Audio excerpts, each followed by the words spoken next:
Namaskar to everybody. When you are around 12, you have to first look at your watch, whether to say good morning or good afternoon. Whereas Namaskar or Namaste is a proper way. You don't have to look at your watch. So first, my compliments to all the engineers who are sitting here, who are also sitting in the aisle, on the stalls, on the eve of Engineers Day. And the engineers not only solve the problem, they invent the solutions. So thank you all engineers for making our life simpler and easier and also luxurious. Now,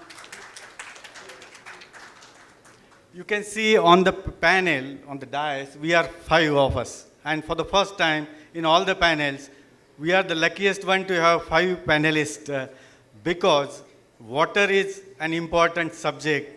And everybody, I'm sure this session is going to be quite interactive and each one of you will enjoy this. Now, we know out of all the water which is available on this planet, only 3% is in the form of fresh water. 97% of the water is in ocean, is salty and is not available for any human use. I mean drinking and for industrial purpose without any treatment. Out of 3%, 2.5% is unavailable because it is at ice glaciers or polar caps or deep embedded in the soil as moisture or is in the sky in the form of mist or clouds or something which is too deep below the ground which is not extractable at an affordable cost. So what we are left with is only 0.5% of total water which is available on this planet. And now we have 8 billion of population as on today. So the ratio of this available water vis-a-vis pollution and industrial requirement is very, very adverse. And that is why water scarcity is coming into picture and water security becomes a very, very important issue for an individual, for the organization, for the nation, and for the globe as a whole. I'm happy that we have 5 eminent panelists with us. And I invite Mr. Chinnaya Mutt. He is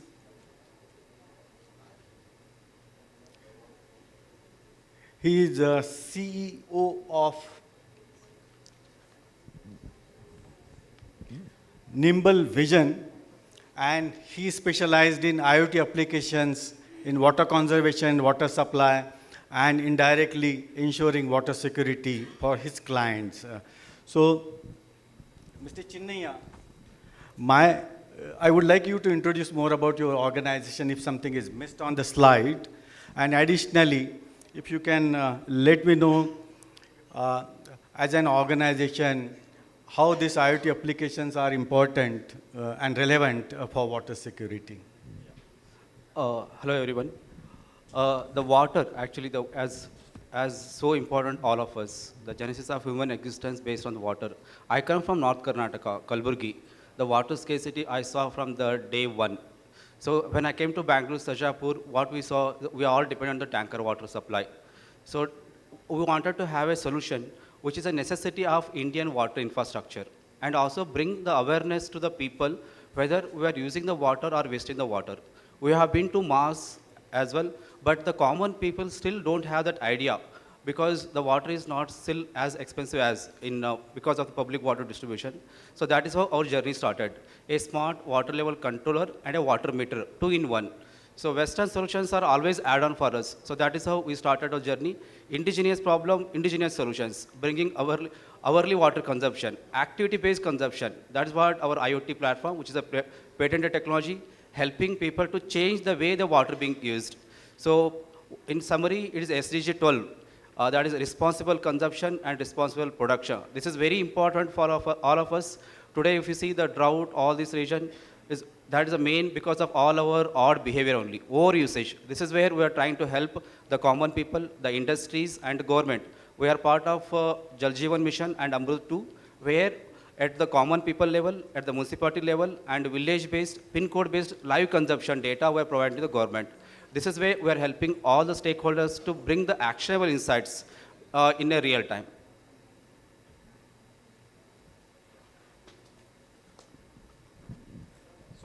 Our next panelist is Priyanshu, and Priyanshu is doing a wonderful job in rejuvenation of water bodies. As we know, out of 8 billion population, 4 billion people is experiencing severe water scarcity for at least 1 month in a year. About 2 billion, that's about 25% of global population, live in countries where water supply is highly inadequate. And half of the world's population would be living in areas which would face water scarcity in just next 2 years' time. And that's the extent of water scarcity we would be facing. And almost about 70 crore people would be displaced just because water is not available at their habitat place by 2030. So if we already have water bodies, lakes, rivers, but then if they are highly polluted and the water is not usable for drinking purpose, then what's the use of those bodies, water bodies? And Priyanshu and his company is doing wonderful job in rejuvenating those water bodies by the unique concept of floating island. So, Priyanshu, can you please share your thoughts on water body restoration and rejuvenation for water security, and how is affecting the life of people which are residing around those water bodies? Thank you, sir. Hello, everyone. I am Priyanshu Kumar. I'm the founder, CEO of Clean Water. And sir, like you rightly mentioned, water security is very, very important for the country, for the globe right now.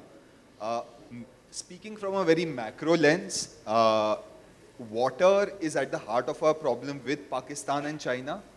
The Indus flows from the Kashmir to Pakistan. China is kind of taking hold of Tibet and redirecting the water north. And therefore the water that goes downstream to countries like Laos, Vietnam, Thailand, and into rivers like Mekong, Brahmaputra, that's been cut short. And in this way, China is also able to kind of control these downstream countries. And overall, we see across the globe, even in terms of Nile, that water security has become really important. Not just in terms of quantity of water, but also because of quality of water. What we see today in India, in most urban and developing countries, is that these water bodies are polluted because of the untreated sewage and effluents coming in.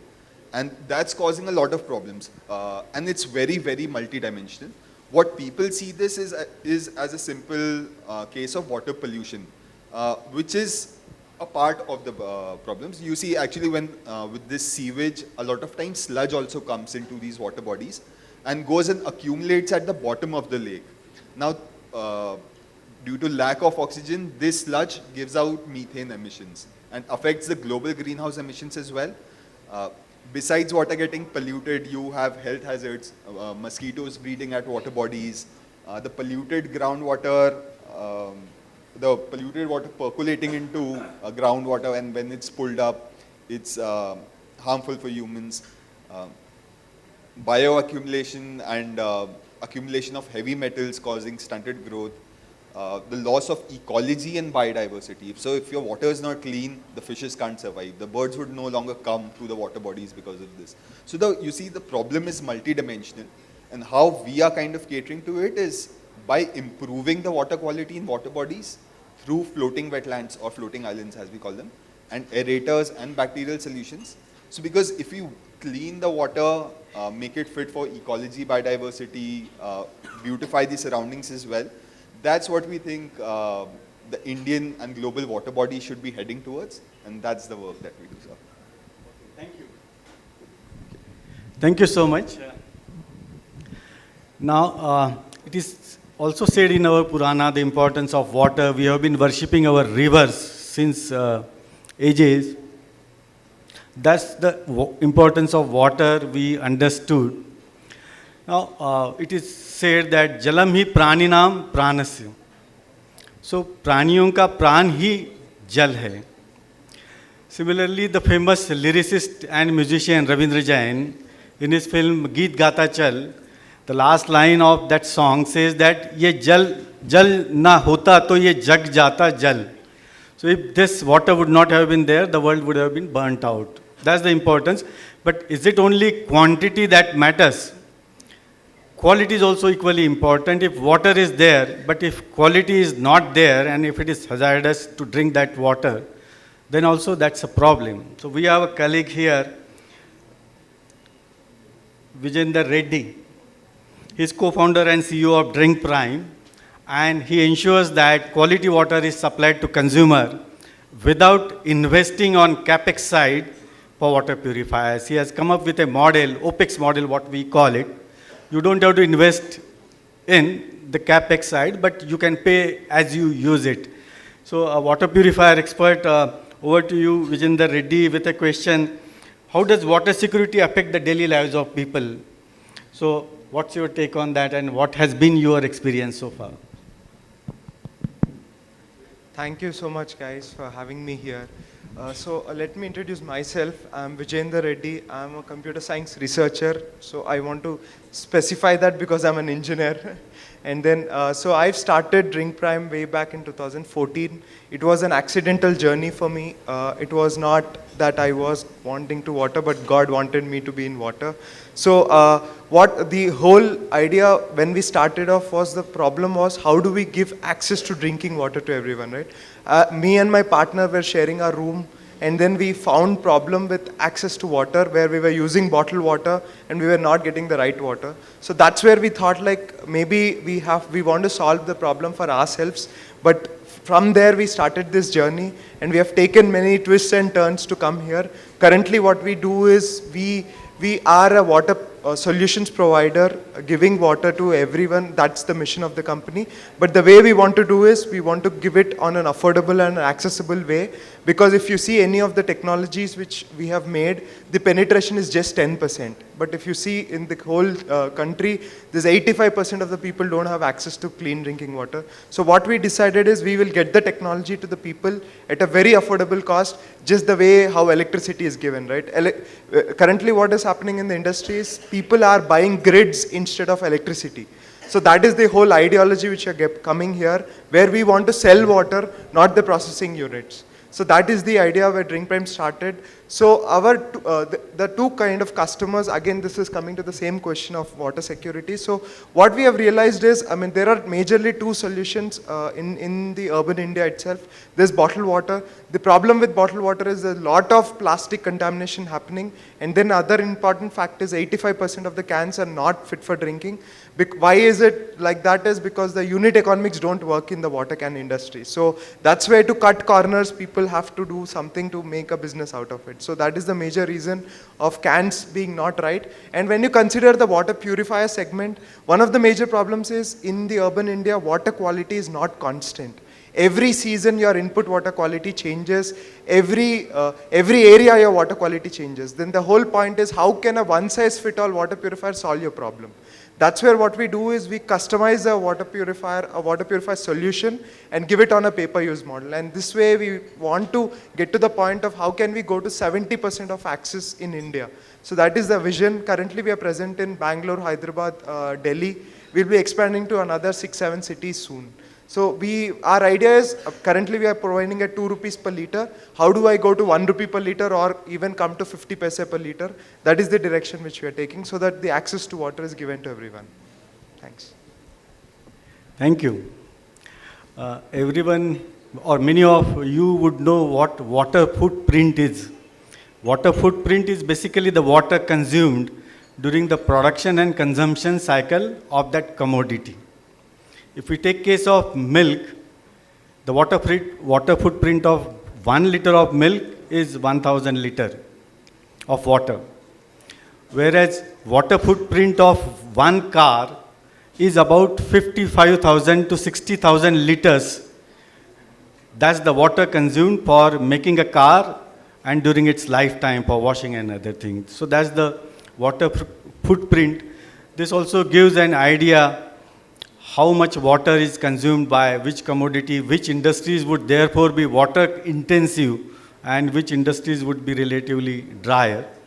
So when we use or consume any product, eco label is already coming in, where emissions emitted by that particular product or commodity would be written on that product. These are not very far, where water footprint would also be written on each packet of that commodity or product, that how much water intensive the commodity or product or service would be. So that's the future implications or scenario as far as water security or water scarcity is concerned, just to bring awareness and maybe to incentivize commodities with low water footprint.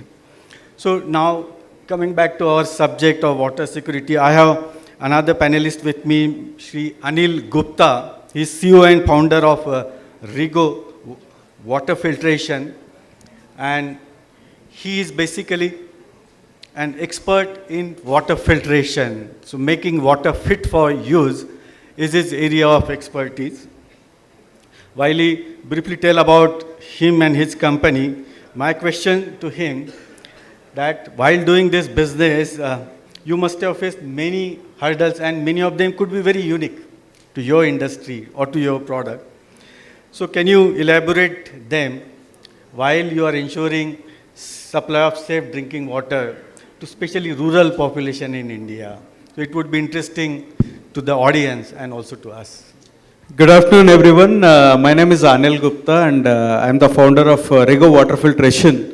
Till date, we have enabled nearly 1 million people with 20,000 plus government schools for safe drinking water across India, with the help of Samsung, Epson, Rotary, you name the big corporate, there are partners for the projects.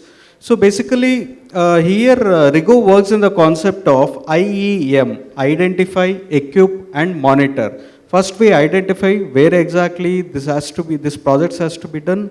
Next, we equip it, then we monitor it. So, we have covered very remote areas as well across India. And next, our vision is to have every government school across India, closely 1 million plus schools, with our Rigo water filters in the future. And Ramesh sir, adding, to answer your question, there are many hurdles and challenges are there, especially when it comes to logistics and infrastructure. When there is no water connection only, it is very difficult us to provide safe drinking water. And if you could see the stats, only 98% of the water, the tap water, is unfit to drink in Indian water condition. 98%. Only 2% is something where river access and other this one are fit. So basically, we are working on that, and we are being a one-stop solution for corporates, where we take care end-to-end solutions for them. If they decide they wanted to do a project, we identify, and as Mr. Reddy said, the technology is something different here. We cannot go everywhere with RO water purifier. So basically, we need to study what is the water level, what is the contamination is happening. Based on that, we need to do reverse engineering. So we customize based on the area to area based on the water. Once we do that, we create awareness program with teachers and government staffs, and we work closely with government, officials. Then we equip. And water filtration is always about after sales. It's not about sale.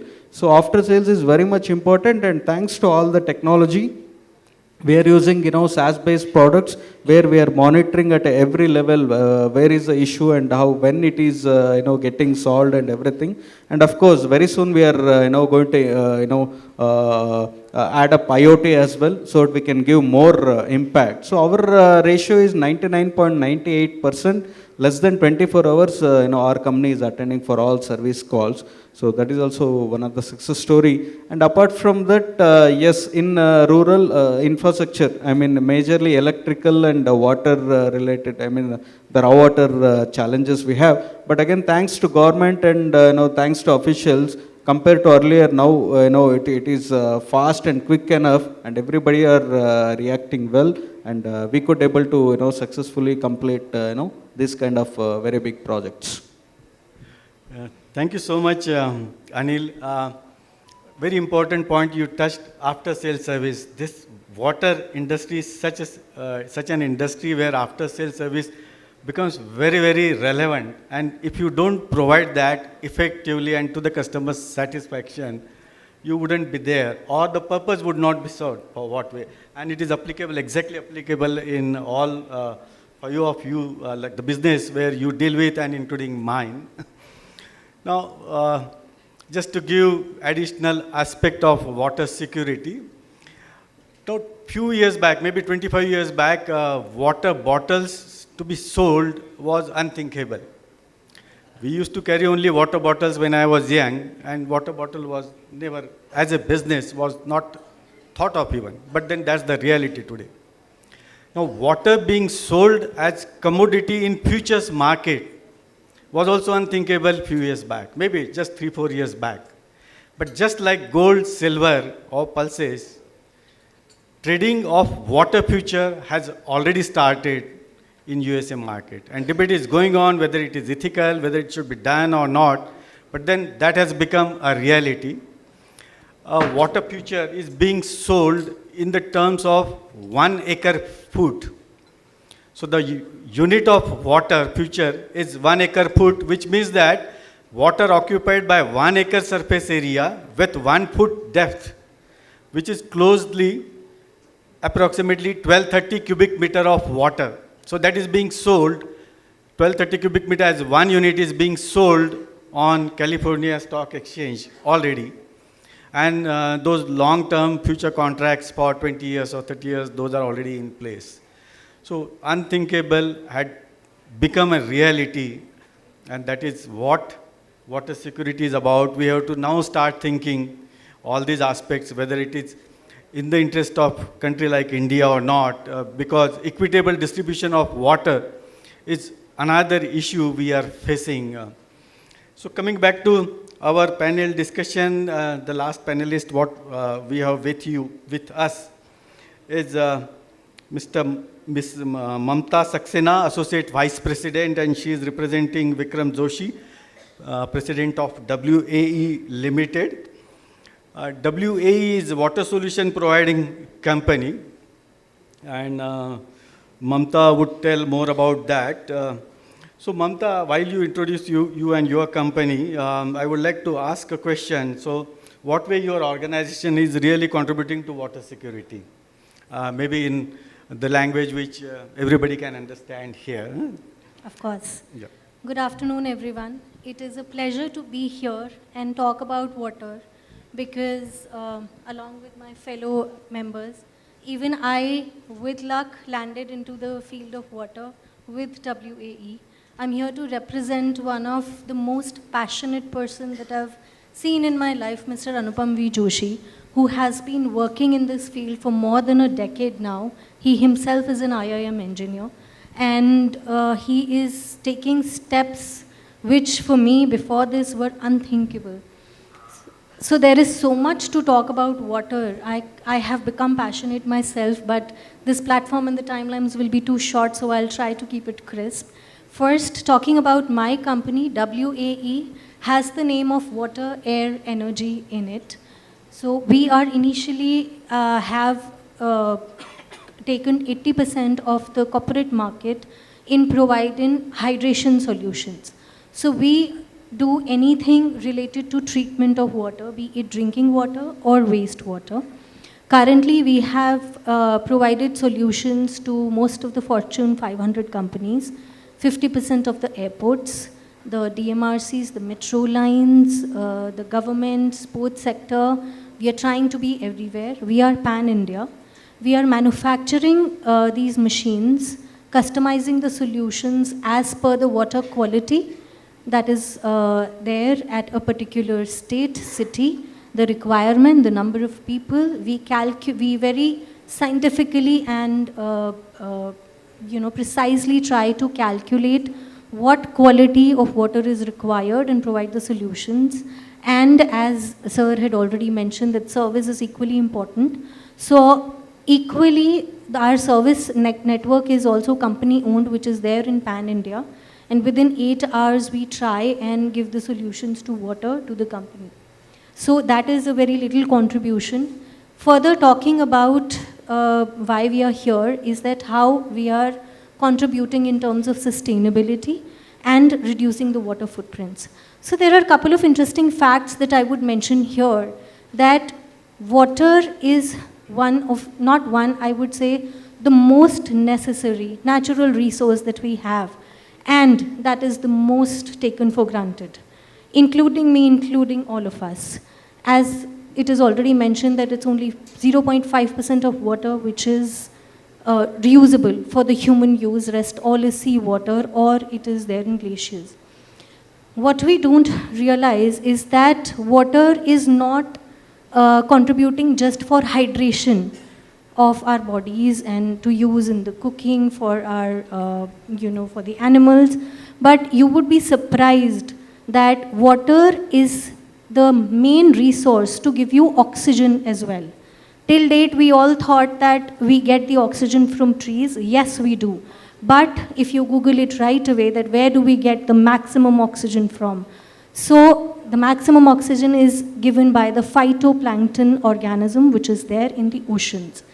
Now, all of this, what all we have discussed and heard with our respected fellow members here, that the quality of the water is so important, not just for the drinking purpose, but I would say for the sea waters as well. So today, according to the statistics, in another, I believe by 2050, it is said that there will be more of plastic in the oceans than fishes. We and human bodies, after COVID, have realized that each of us is eating one credit card size of plastic every week, which is surprising, which is scary, which is beyond the thought. Because the use of plastic, as he just mentioned, has come not just in our daily lives, in every moment, but come to think of it, it is there in our DNA. So what are we doing? So this is the question that we go and ask our clients when we try to give them the solutions to not use the plastic bottles, to reuse the water which comes out from, as we call the reject water from the RO solutions, because RO is equally important, and we all agree, because the quality of the water which is going down day by day due to the pollution, due to the contamination that is happening, we are not in that stage where I remember in my childhood we would use that muslin cloth and just filter the water, and that water tasted so good. I still remember that taste, that we would use it from the earthen pots. That taste is impossible to get right now because of the quality of the water that is gone. And as I said, water is important for the hydration. If, we can still live without food, but we cannot live without water. We all know this. So, in terms of carbon footprints, how much my company has contributed, I cannot give you a number because it is zillions, millions and zillions, but we definitely have a calculation process that we go and tell each of the corporates that if you do not use plastic bottles, if you used the reverse osmosis system and the commercial machines with the filtration, then not only you can provide a safe drinking water by reducing the carbon footprints by not using the plastic jars, but also you can use the water which is the reject water in other activities of your companies, in gardening, in washing. So basically it's not the machine that wastes water, but it's us humans that is wasting water. So as I said, there is so much to talk, and we as a company ensure that when we are meeting any of our clients, we first educate them about the myths of the water and try to tell them that how to reuse it. So that's my contribution. I would love to discuss it further, but yes, that is what is WAE for you. Thank you. Thank you so much, Mamta. I was wondering that on the brochure, it was all male panel for our subject, whereas all other panels, they had one or at least one female. So I'm glad that you chipped in, and then there is a gender diversity here as well. So now industry and development versus environment. So both things are required, and then there has to be sustainable development where both things are taken care of. I represent industry where water requirement comes as third priority. If there is a water scarcity, the water will be diverted for drinking purpose, then for irrigation purpose, and industry would come lastly. So industry has to be on their own feet as far as their requirement is concerned. And we help industries to recycle their water after treatment. We encourage them, instead of using or consuming raw water, better to use their wastewater after treatment back into the process and reducing their water footprint or water consumption. So that is where we contribute our bit to water security. Now, in the interest of time, we are left with only 2-3 minutes. So if there are any questions for the panelists, I would like audience to ask before we close. We may not have time to go for second round. So are there any questions from the audience for any of the panelists? If not, then I would like to ask one common question to each of you, and I would expect that if you can answer it in 1 or 2 lines. Like, who should do is always a question, but presuming that other than us, some other agency, government or individual or NGO has to do, which 2 actions you feel are the most relevant or on urgent basis need to be taken to ensure water security? I believe this water security can be achieved if it becomes a collective effort and a social movement by all of us. It is not like a government job or industries or individual people. And in India, how it can be made as a movement is incentivizing the right behavior rather than penalizing the wrong behavior. That is why we are bringing the water credit store platform. As per the Niti Aayog standard, if any society or industry users will create water credits and will help them to reimburse. This is where I think we can achieve the smart and sustainable society.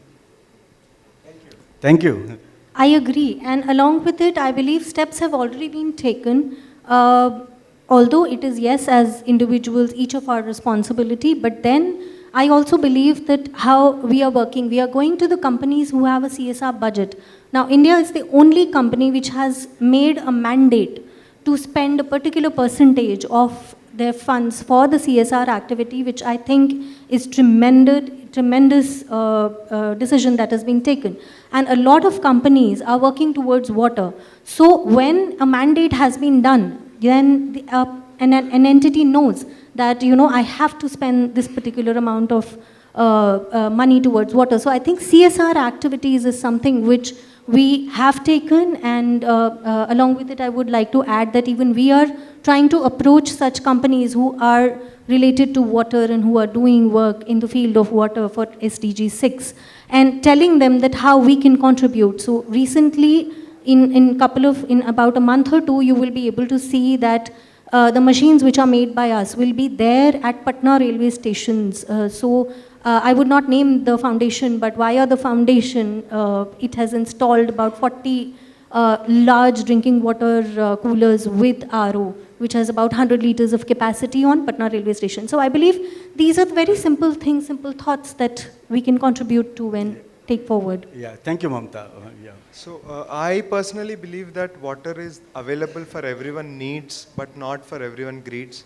So you need to be responsible using water. And one of the important things what I kind of believe is we need to start working on lake regenerations and rainwater harvesting so that we can be left with all the water in the past where we have all the resources, right? We will be back to that in a decade's time. So lake regeneration and rainwater harvesting is very important, which we need to focus on. Yeah, thank you. Priyanshu. So I think 3 things have come to my mind in terms of what's important. First is definitely we need reforms at the government end. Changes in terms of policy, removing encroachments around water bodies, and there are a lot of things that need to be optimized at the government end. That's first. Second, we need data. We can't really change that we can't measure, right? And it's great that for the first time in India's history, we've come out with the water body census.